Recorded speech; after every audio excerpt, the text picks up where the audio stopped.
All right, I've been recording. So, are you ready to do this, motherfucker? Christmas. Let's do it. Holy Christmas! On Bewitched Banter, the Lord's name isn't the only cuss word we take in vain. Content is explicit. You have been warned. Merry Christmas! Merry Christmas, hoes.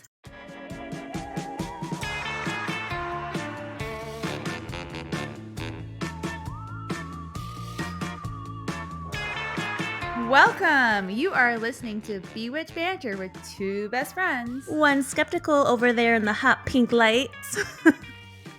And my resident believer, Krista. Hey yo, and P.S. Her name's Amy. I forgot to tell her name. Sorry about that, y'all. It's been a recording week, I'll tell ya. But what do we talk about? We talk about astrology, religions, cults, culture, things that are out of this world. Yes, so we basically dive into people's spiritual beliefs, the paranormal, and today, Christmas. Ho, ho, ho. Ho, ho, ho, and a bottle of rum. Krista's going to the Caribbean. No, I did last summer, though, or last winter. That was fun. I was actually in the Caribbean this time last year with the Joneses. You were rolling on one leg. With I your broken was leg. straight up scooting on a cruise ship, y'all. Oh my God. But I did it. I said, no broken ankle is going to keep me from my cruise, and it didn't. So it was a wonderful Christmas last year. This year, speaking of Christmas, we are covering the history and the origins of the world's most popular holiday, which is in what, almost 10 days? What are we? I don't even know where we are right now, what day it is.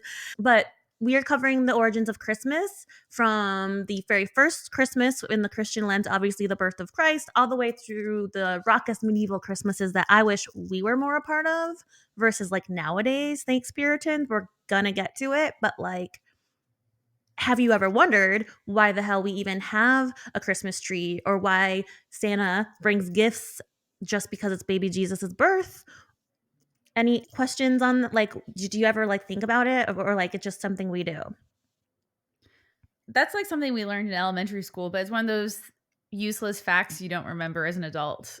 Especially for one Right? that's not Christian, right? And that's totally fair. So for like you were just doing it because it was like a cultural celebration and festivity. I did it because I had to because of my Catholic upbringing.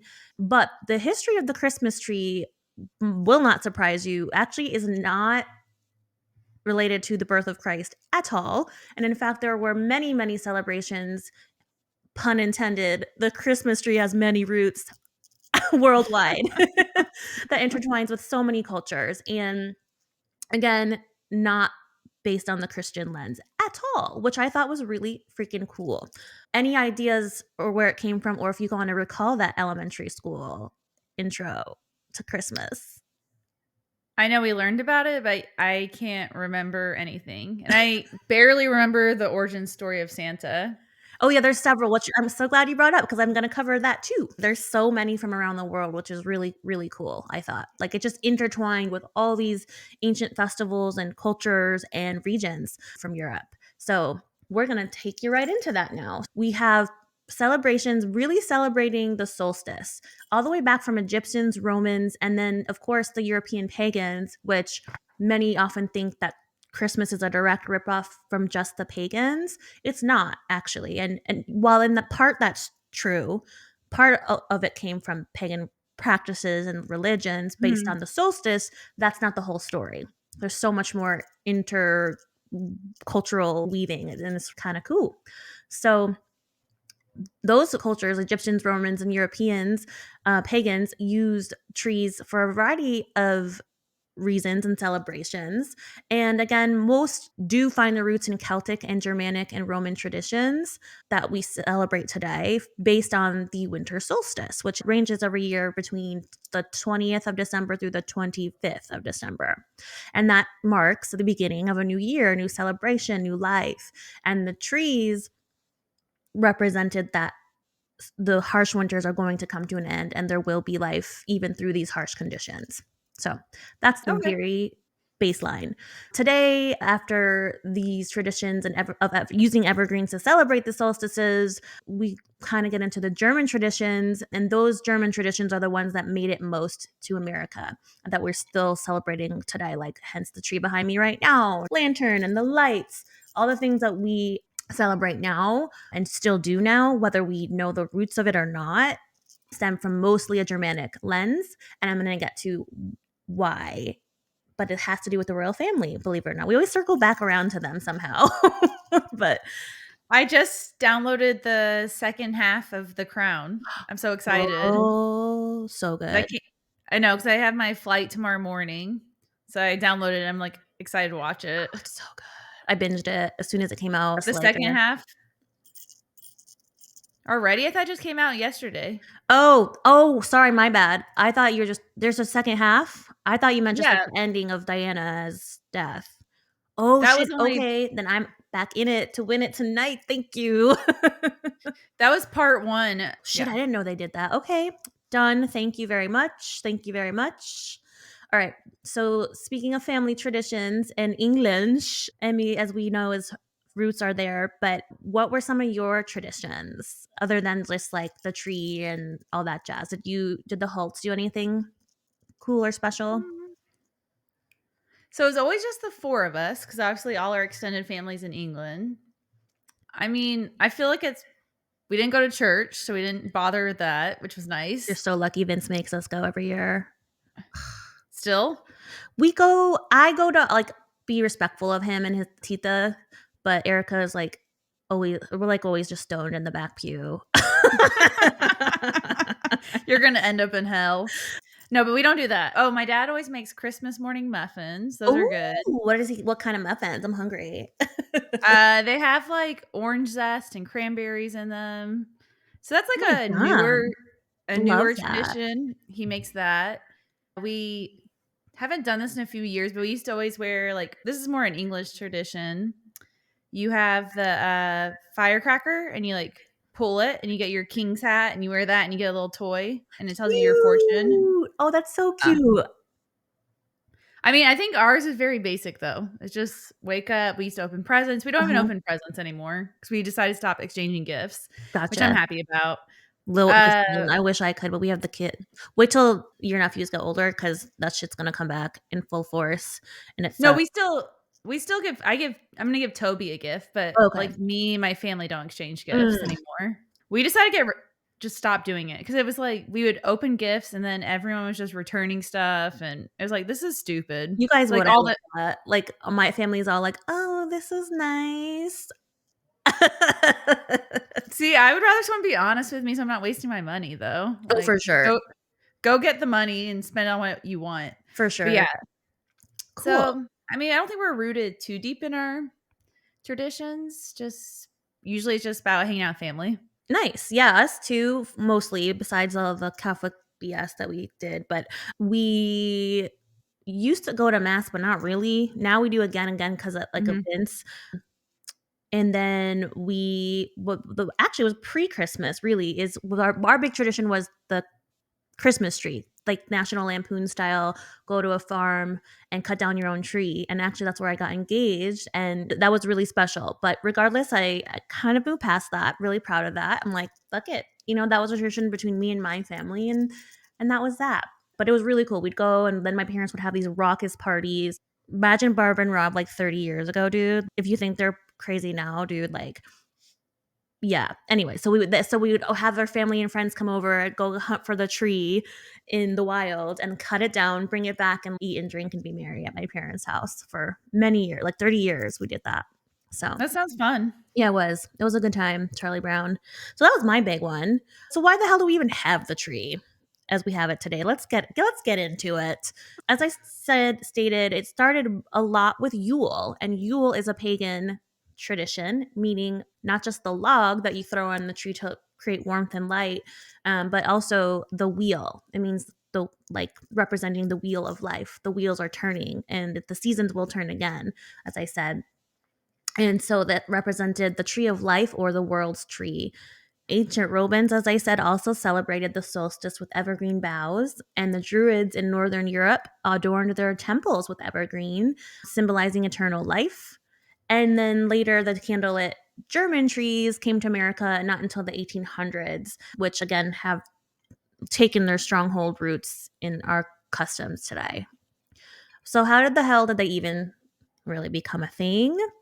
Well, as I said, long before baby Jesus came to town in Mhm. Bethlehem, they had a special meaning for people all over the world, again, in the winter, because they represented eternal life no matter what. These trees are going to survive in the harshest of conditions, which I know I said. So, moving back a little bit to the Yule tree, they would also decorate during ancient times the trees to receive giving blessings and gifts to the gods with ornaments like pine cones, berries, fruits, almost like sacred symbols to the deities and offerings.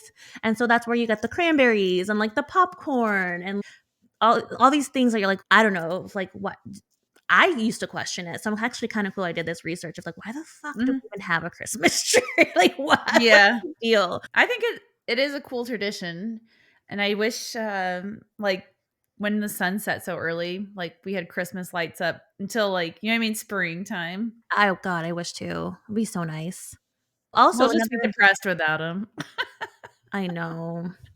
I'm leaving mine up, I think, until, like, probably the 5th, though, of But January, I decided, because like, I just want to, and my sister and Vince will be here staying with me, so I need a festive home while they're here. well, that's what I'm doing the first week because it's always kinda sad when you take it down. So you're like, the holidays are over or family left. I don't know, it's always a little sad taking them down. Exactly, exactly. But back in the day, well before, like I said, Jesus Christ, and literally the holiday gets its name, Mhm. the Mass of Christ, birth of Christ, the Christ Mass. That's where the name comes from. The Romans, though, would have raucous festivals called Saturnalia for the god of Saturn, and they were like eat, sleep, eat, like let's probably fuck. They were fucking a lot, right? So Mhm. like it was just a big ass party to celebrate.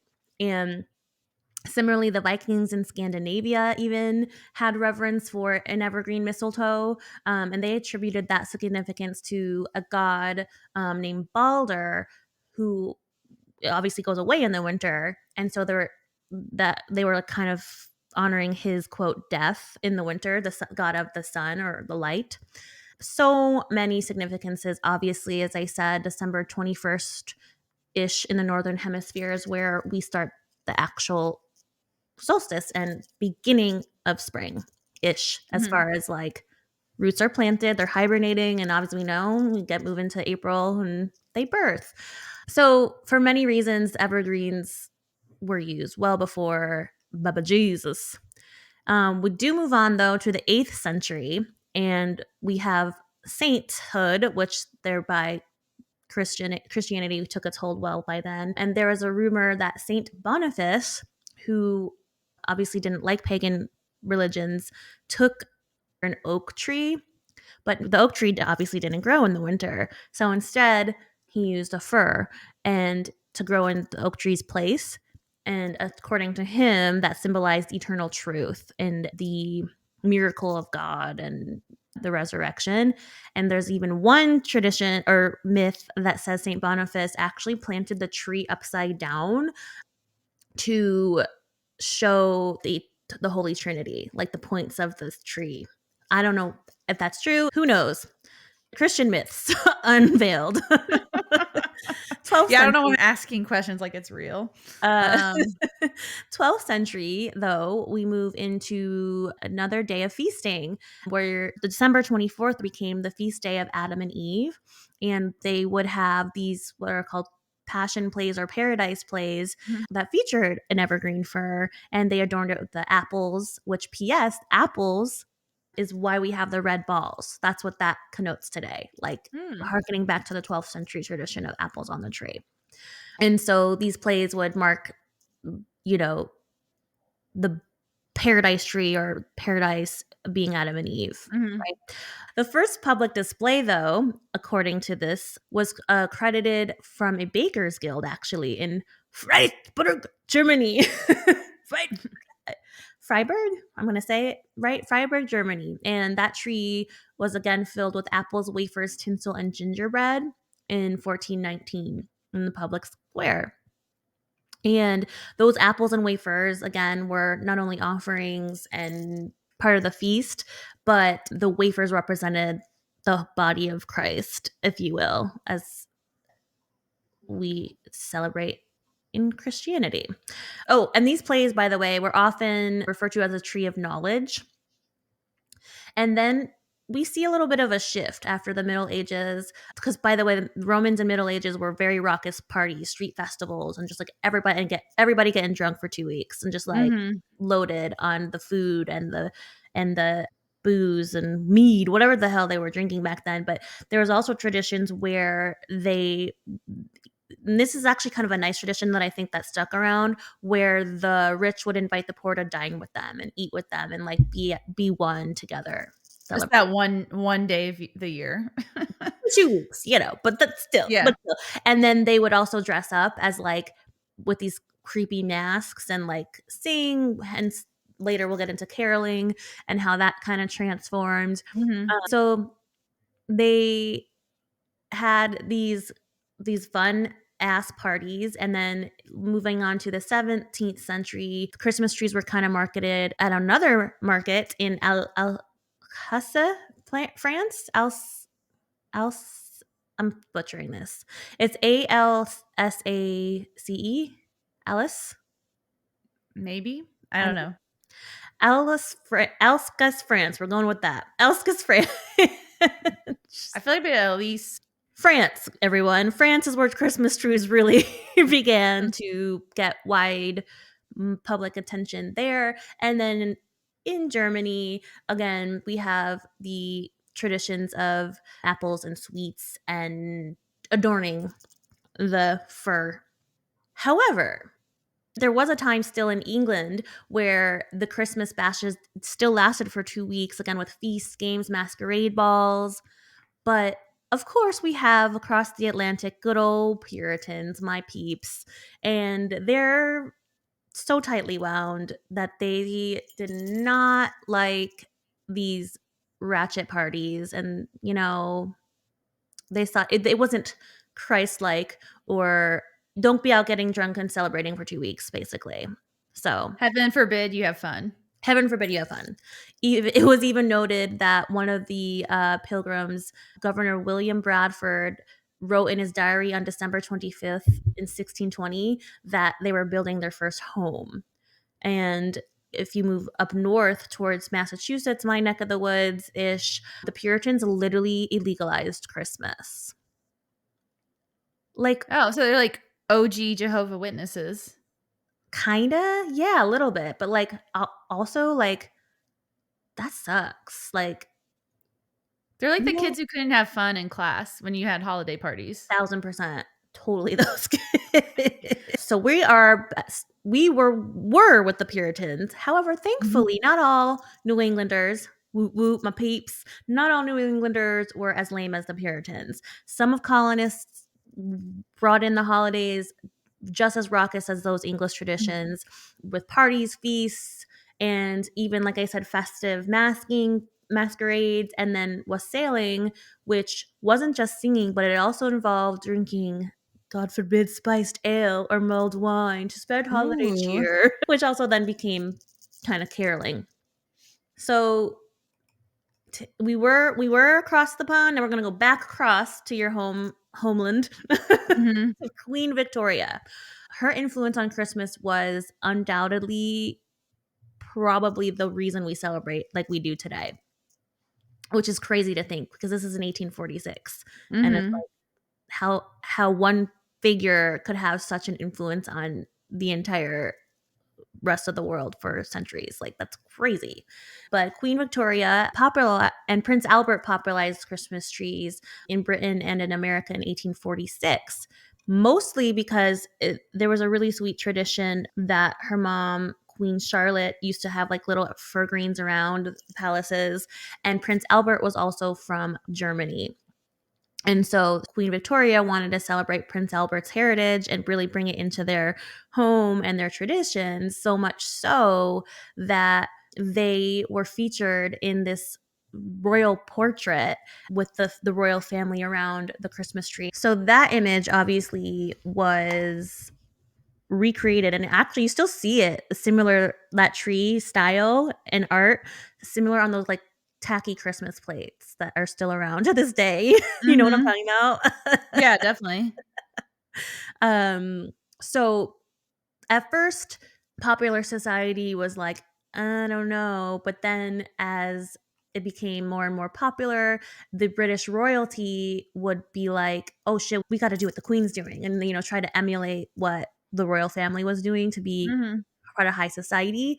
And that trend, like the New Yorkers were like, oh shit, all the British highfalutin people are doing it. We got to do it too.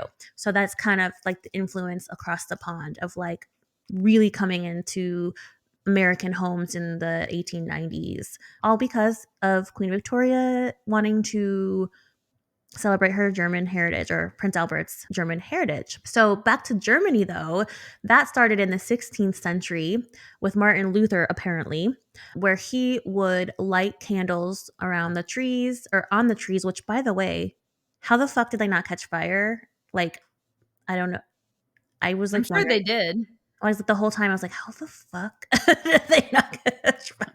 I'm sure they did. So many claim that Martin Luther claims the first Christmas tree around the world, and he adorned it, like I said, with candles, and it was as a symbol of eternal love to God during the dark winter. Yet again, the same symbolism of revival, rebirth, and honoring the deity, whoever it is you believe in, to bring spring back around, to keep the Mhm. wheel turning. Apparently, Luther had German bakers decorate that tree also with treats and tinsel and apples as well. And that's how it became kind of big in Germany. But as I said, moving on to 19th century, the Catholic Church kind of tried to associate all these traditions that have been well beyond before Christ, that they were all pagan and Mhm. therefore like bad. That's again only part of the hesitation in America, because so it didn't take off again until were copying Queen Victoria and highfalutin society, but also trying to they didn't believe in it. So you still have a little of that puritanical like, oh, that's pagan bullshit. No, it's not. So it took a little while to get to real popular in the way that we now celebrate today. But because there were so many German and Irish immigrants coming over in the 19th century, they really brought their Christmas traditions and celebrations with them to America. And so that helped influence it here as well. And it really took roots. I keep saying that pun, but it's the truth. So back in 1747, again, there were a lot of German immigrants in Pennsylvania, and they would make trees shaped of wood and like kind of like a pyramid, put candles on it. So the late 18th century, 19th century, as I said, mentions of the Christmas tree just kept popping up. But the game changer, like I said, big time, was Queen Victoria's Christmas tree image that was inked, if you will, in this lady's book for the London News. And this book made it like it became like the thing in America. And there goes the Christmas trees popping off. The Christmas trees popped off. Like Was it Queen Victoria's book or someone published the book about Godey's her Christmas? Godey's Lady's Book made the tree a sensation in America. And I think it's probably like a women's magazine or something, Okay. like a catalog, probably where all the Mhm. like rich women shopped.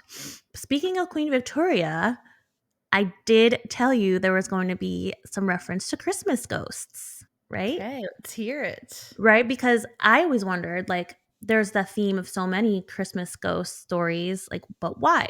So during her time, ghost stories were a very popular part of, very central part of Christmas traditions, and they reached their peak popularity in the 19th century. They don't know exactly why, like the origins are kind of unclear, but they do know that this oral tradition began during the winter solstice tradition, providing entertainment for the long, scary ass dark evenings with no electricity. No thanks. Like, no thanks.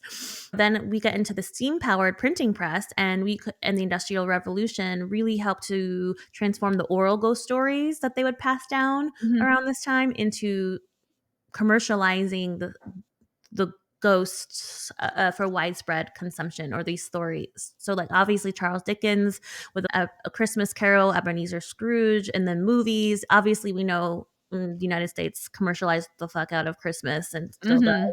But they also told ghost stories to, in part, to honor like the past, like the loved ones past, and to kind of foreshadow, like, hey, almost like the behavioral thing, like the moral tales, right? Like, don't be a Scrooge, essentially, right? But meanwhile, saying to the spirits, like calling on your ancestor spirits to ward off any dark entities that might be harassing you or your family. You know what I mean? So, like, Isn't this the same time period as spiritualism? I can't. yes, it is exactly. Yeah. Look at you. Good callback. Good See, callback. I learned a few things. Amy pays attention to even to ghost stories. I thought it was kind of cool. Like, if you think about the way we want to connect, right? And then, like, it's all has to do with life, eternal life versus like um life Death? here on earth, our earthly bullshit. So, and as we know, it's the most wonderful time of a year, all the music. I mean, Mariah Carey's the queen of Christmas. Mhm. Coming out of her cave. Hello. Michael Bublé. Oh my god, dude, his stuff is so good. I was like crying the other day listening to it while I worked. I was like, "Oh, this is such good Christmas music." What about the Hansons, though? Oh, no. You don't Oh like my their god. Christmas album? I can't say I've heard it. I made my coworkers listen to it the other day, Oh my god. and Is they're it like the good? kinda crowd, they're, like, kind of weird to begin with. They're like, "What the hell are we listening to?" Oh my god, I love it. I can't believe you didn't make me listen to it. Me and my friends growing up loved it. You gotta listen to it, it's awesome. Okay, I'll give it a shot. I had the Destiny's Child one. That was lit. I I haven't heard Doesn't that it one. feel like Christmas?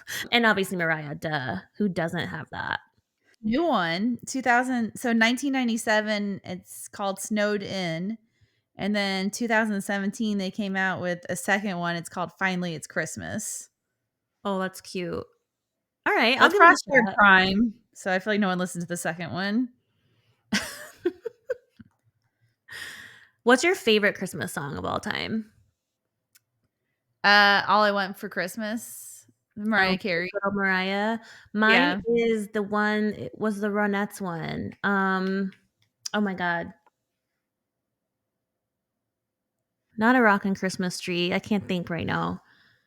I love the Beatles I one remember too. when you were here, The but it's not Beatles like Christmas at all. That one. Whatever that's called. I love Christmas Time too by the Beatles. A little depressing, but good. Oh no, I'm thinking of the John Lennon one. That's depressing. The New Year one. Which one's that? Another year older. Oh, that's the one I The like. has begun. Yeah, that's the one I like. Yeah, that one's sad. Still They're not good. they're not very religious, so well, they weren't religious, so that makes sense. I mean, they were very into Indian and Eastern culture, obviously, but not Christian. That's for show. Okay, so trees, as I said, they didn't pop off until the mid-century, 19th century, but or Mm, 18th century, but it wasn't even Christmas wasn't officially recognized as a holiday until Congress passed that law in 1789. So that day, Congress held their first session on Christmas Day, which is crazy to think that, like, now, like, think about it, we all take off, like, how, just like the cultural impacts of one religion, one may or may not be existent person in history, Jesus, obviously, like, mhm. and like that we're still taking off all this time, and like it's just it's nuts that like it had, and then Queen Victoria, like it's just crazy. I don't know.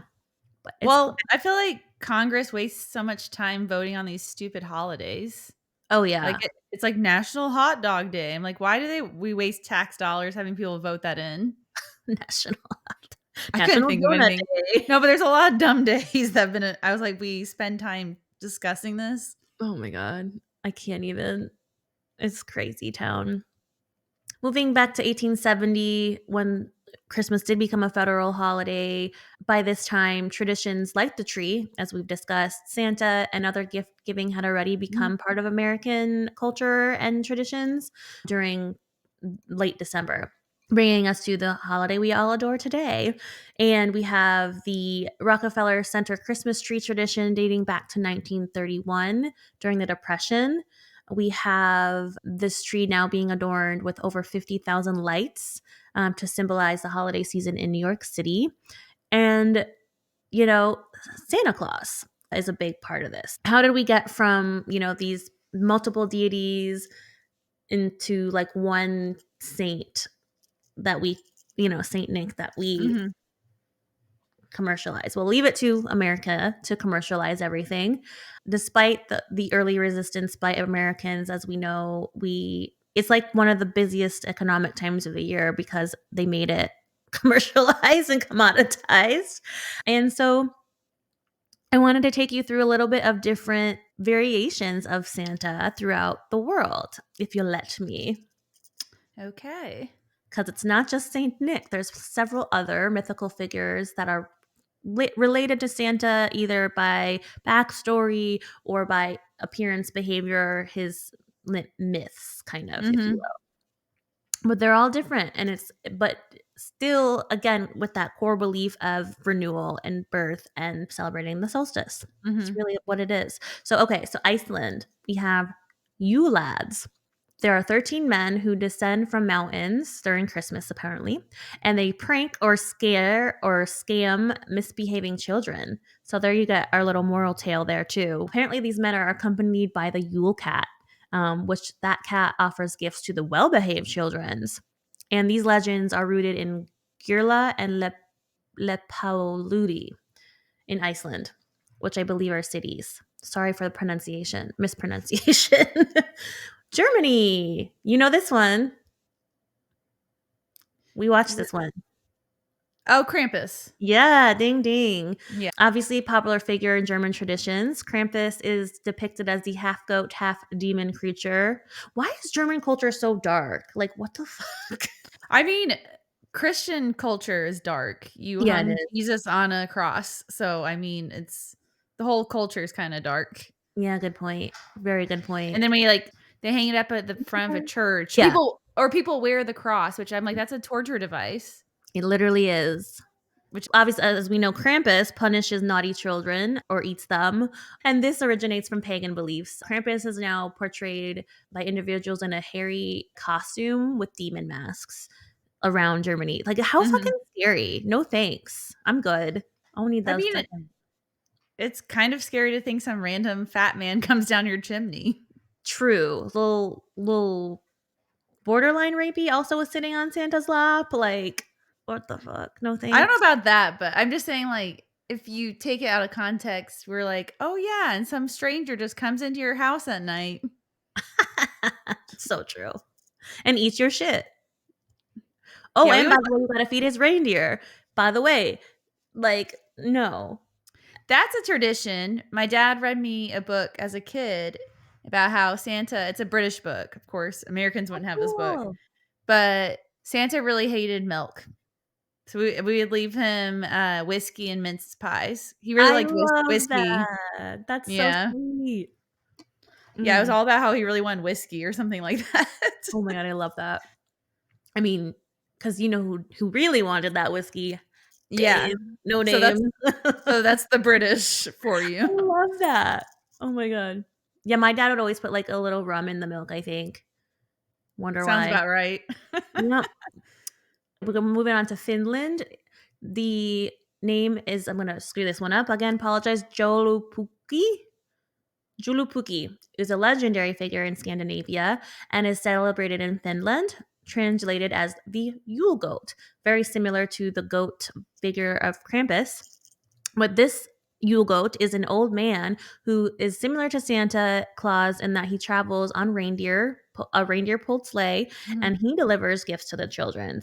The legends blend the Norse mythology with Christian traditions. So it's a little hybrid there. In Iran, I was actually really surprised that they had a Santa because I didn't know there were many Christians in that neck of the world. So ignorance me. But Iran is Norus, who's a fictional figure in Iranian folklore who appears at the start of spring to mark the Iranian New Year.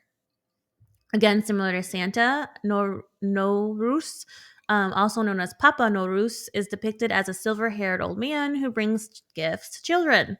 He is accompanied by the Haji Firuz, who demands gifts from children while playing the tambourine. So this little mofo is like, give me what you got.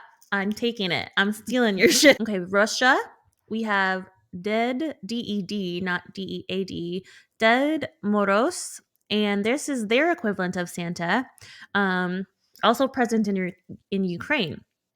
This guy comes from the Eastern Bloc country, or formerly Eastern Bloc countries, translating to Old Man Frost.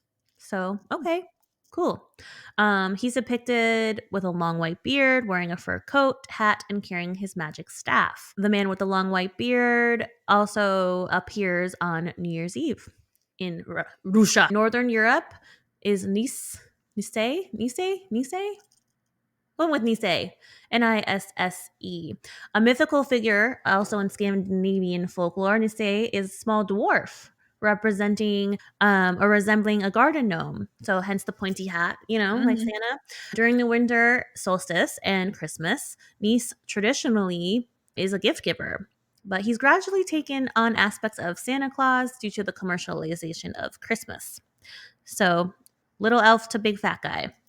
I don't know, take it or leave it. Central Europe, we have Christkind, and this is obviously associated with Christmas season in Central Europe.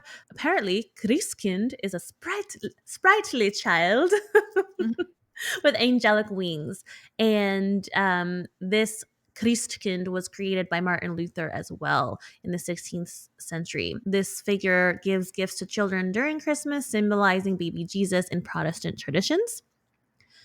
We have the Basque country, which I believe is in Spain, if I'm not mistaken. I would love to go someday. We have Olentezero. In Basque Christmas tradition, this mythical creature visits old towns on Christmas Eve to give gifts to children again. And he was started in the 17th century. And then Italy, we have Befana, which is their equivalent to Santa. And this guy enters through the chimney. So he comes with a legendary old woman who bestows gifts on children annually during the Epiphany Eve, which, by the way, Epiphany Eve is observed throughout January 5th. He is portrayed riding a broomstick, which is interesting because that's also witchy vibes. And he comes to the chimney, leaving candy for good and coal. So it sounds like from Italy, we took a lot of stories. Well, it seems like a blend of all of them. Yeah.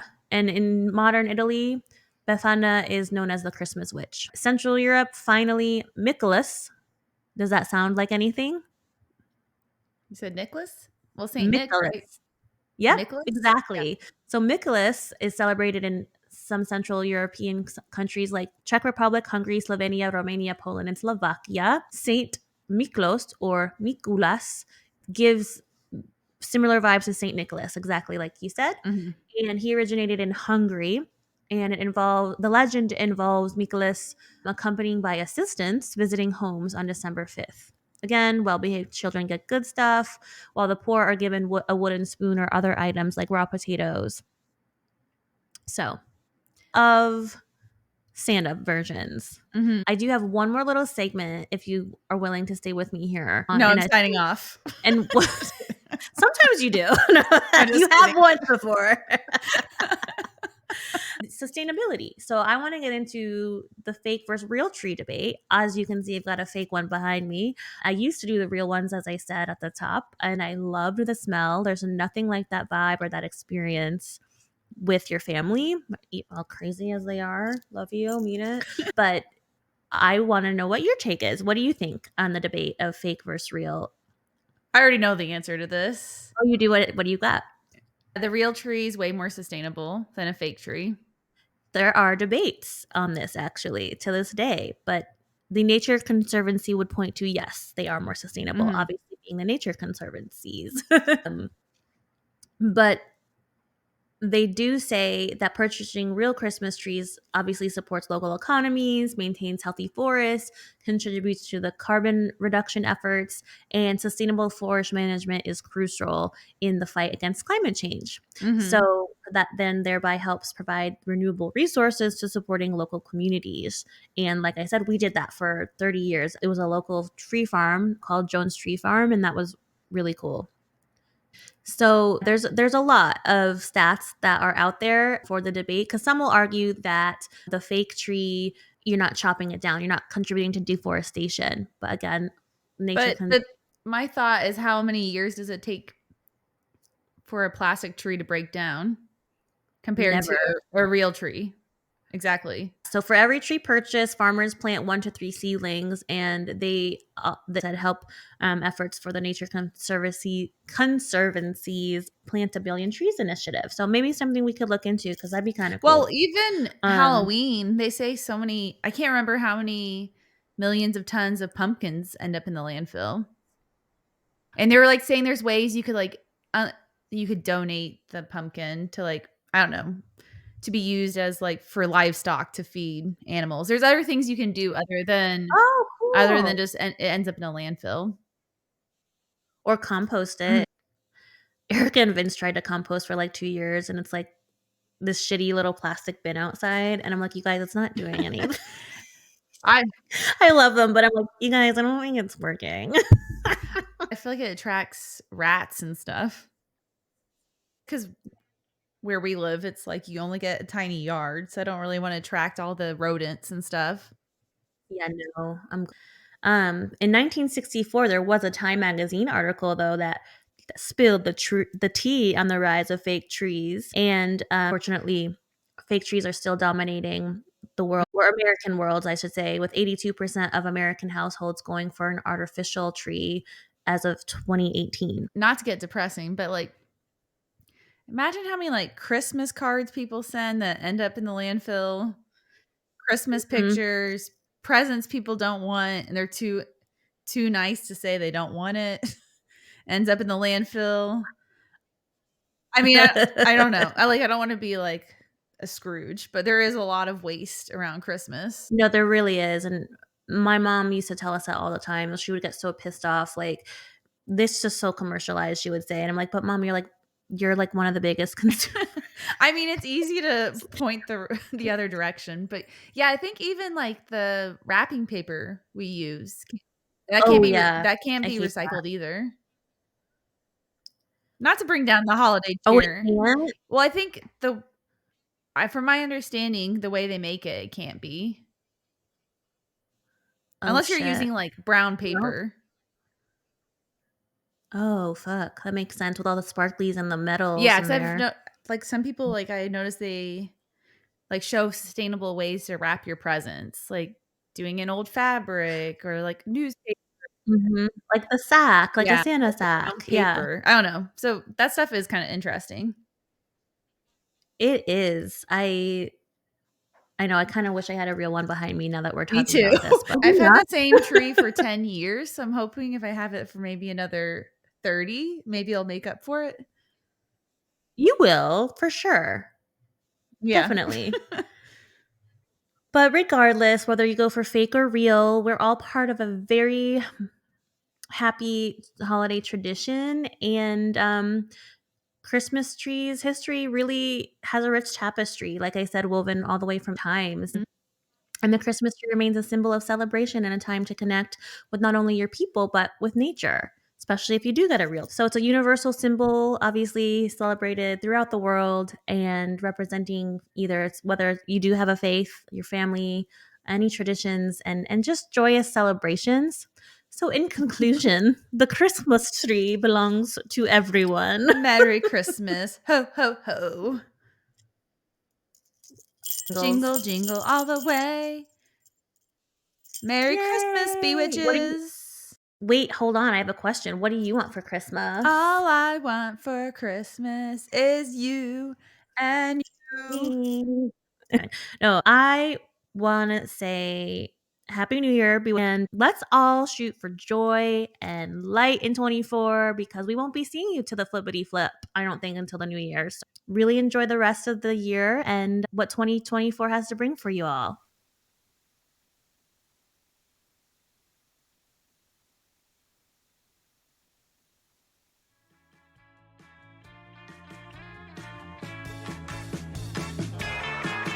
Thanks for listening.